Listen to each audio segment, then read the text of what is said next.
So today I'm going to be making a vegetable and 3 bean curry, using some of my leftovers as well. So what I'll be using is some olive oil. I've got 3 tins of beans, which are haricot beans, kidney beans, butter beans. I've got a little tin of small potatoes because I'm going to dice them up. I've got an onion, I've got some swede, I've got some garlic, which I'll use probably about 3 or 4 cloves off of that, a carrot, I've got some stock, I've also got some lentils because that adds a really nice kind of peppery flavour. Seasoning, I have got some curry powder, I've got some coriander, I have got some turmeric, and I've got some cumin. I've also got some, sorry, there's a lot of shadow and it's really early in the morning and it's still dark outside. We've got some tomato puree. You don't have to use that, but I'm gonna, like I said, some salt, and I'm gonna do some rice. And the rice is just, I'm just doing a simple rice, but what I do with the rice, I'll show you as I'm doing it, I add a little bit of turmeric to the water and it makes it a yellowy colour. Which is just a nice addition when you're having a curry rather than just plain white rice. So I'll show you the process as I make this. So I have everything chopped up, my onions and my garlic, my carrot and swede, potatoes I've chopped up and kept them separately, and I didn't use everything in the tin because, you know, I just don't want too much of it. My beans have all been opened, drained, rinsed and drained off. They're still soaking. Let's give that a little swirl around. It kind of just helps them cook, I think. I did forget to say that you also need some either fresh ginger or some ginger, like dried ginger. So I've used dry ginger, and I've put all my spices into this and let's get this baby cooking. Okay, so I've got my oil in my pan. The pan was heated up already, so I'm gonna start frying off my onion and garlic. If I had fresh ginger, I would have done that now as well, but I don't, so it's in with the dried mix. Okay, so, and another thing which I've learned, but I know this, you know, from my own doing, is have some water to hand, because like you don't want these to dry out, and then when you add your spices as well, you don't want them to burn, so you just add little bits of water at a time. So that's going to take a few minutes to cook up, and I will be back when that's cooked. While my onions and garlic is cooking off, I've got my rice in the pot. I've seasoned it just with some salt, and I'm just going to put in some turmeric, roughly about half a teaspoon, something like that. It just helps colour your rice. I mean, you can add other things if you want different flavoured rice, but that's just how I'm doing mine today.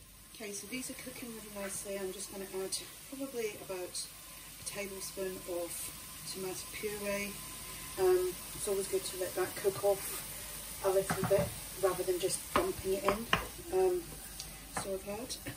So I'm just going to cook that off a little bit, then I'm going to add in my spices, and as I said, I've put all these, I've mixed them all together, and the thing is, when you're doing this, you know, you kind of do it to taste as well. So if, like, through the cooking process that you feel, right, now I need some water in this, you feel that, you know, you want a little bit more spicier or something like that, then feel free to add, you know, maybe a little bit of chili, or, you know, something else that just gives it that kick for you. Everybody's different when it comes to curry and like the flavours that they like. A little bit more water. I'm going to turn that up really high. And we're going to be adding like water a little bit at a time here. You can, if you want to, add a can of chopped tomatoes. I wasn't sure whether I wanted to do that or not. I still may do it. If I do, obviously I will add that down below, because I will put like the ingredients down below for you to write down if you want to. But, you know, always feel free to adjust things as you please. getting some more water. Right, and I've got that on a high. And this is me just kind of basically making my sauce. I want them onions to be really, really soft as well, and they do feel soft. I used a white onion. I think white onions for this kind of, for a curry, is actually ideal. I use red onions for, so I'm just like giving my rice a stir. And again, with your rice, cook your rice as, you know, as per instructions on your package, or how you feel the best way to cook your own rice, because it's taken me years to master how to do rice. Okay. I kind of do feel that I want maybe a little bit more tomato puree, which should have added a little bit more in the beginning, but there you go. It's smelling amazing. You know, it's like just before 8 AM in the morning and my house smells of curry on a Sunday.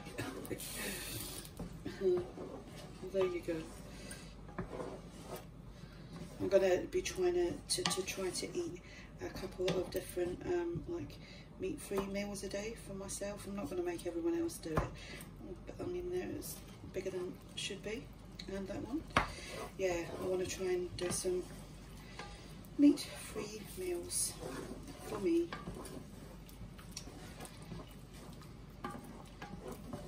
So now I'm going to add in my carrots and my swede.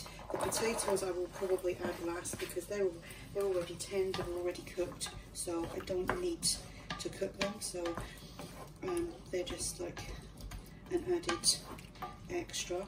So I'm just going to put the lid on this and let this cook for about 10-15 minutes. Rice is nearly ready. You see that lovely yellow colour? So I'll be draining that off in a minute, and I'll be obviously leaving that to cool, because obviously this, like I said, this is really early in the morning. We won't be having this till later. So yeah, that's the rice nearly cooked. Okay, this is coming along nicely now. I'm going to add my lentils, which I've drained off. Can't get them all out of there, stuck inside there, as you can see. And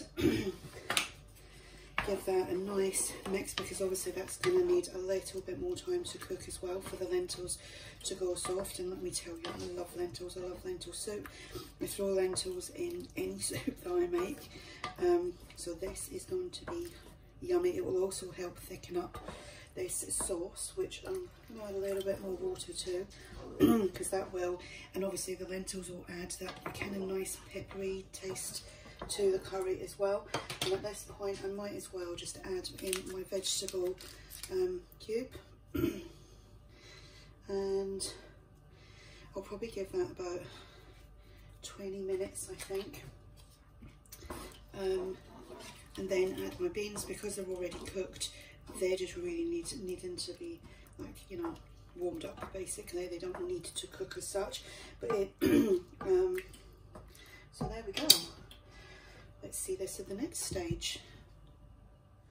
Okay, time to add the 3 beans and the chopped up tinned potatoes that I had.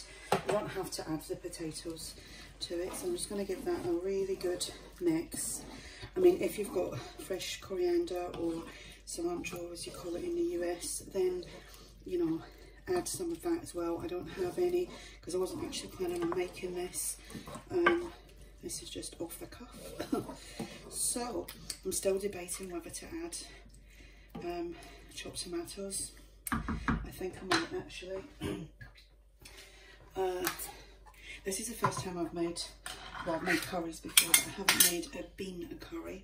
It's just looking a little bit pale, anemic to me, apart from the red kidney beans. I'm just going to add half a tin of chopped tomatoes and give that a stir in. See, that's, yeah, I prefer that colour. Plus the tomatoes is another veg. So I've got a few bits of veggies in there going on. I'll give this another 15, yeah, about 15 minutes, and then it will be ready.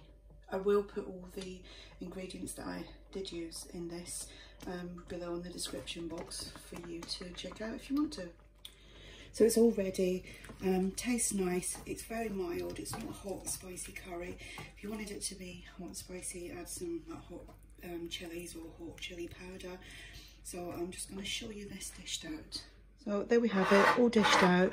Smells lovely, and I'm just going to tuck into this for some lunch.